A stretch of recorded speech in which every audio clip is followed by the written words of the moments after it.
do this? Yeah, I think I'm gonna do this.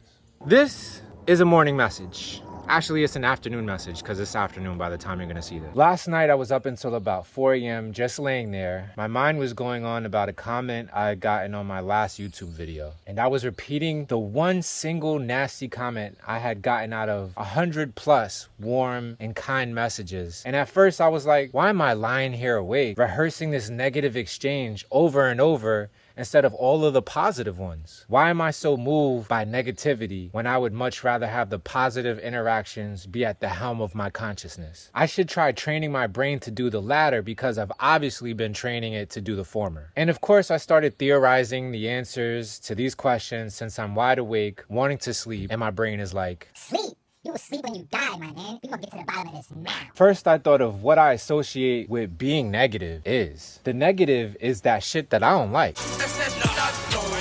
The stuff that raises alarms. It's a visceral mental phenomenon of unacceptance, utter intolerance. Then I thought of my response I wrote to someone who was essentially calling me poor and frightened, which was, and I'm going to concisely paraphrase here, SMD.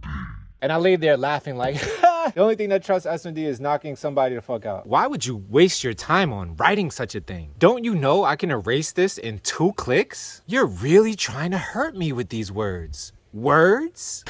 Clearly this person doesn't know me because I know me and I know words can only excite me and only I can make myself feel, especially feeling hurt. And that's what sprung me to my conclusion, which is some shit that we've all heard before. But I'm gonna take up a few more of your seconds to state the obvious, which is the fact that when people talk, whenever they speak or type, it's always a projection of themselves. We all can only speak outwardly through our inner standings of self, especially in moments of tension. And for those of us who have yet to accept and embrace the reality of ourselves, these projections from others can be internalized and entertained as truth, which usually results in our feelings actually being hurt. So to bring this thought to closure before I ramble on, everything has ebb and flow. You know that. Negativity may ground us momentarily, whereas positivity can spring us upwards into ecstasy.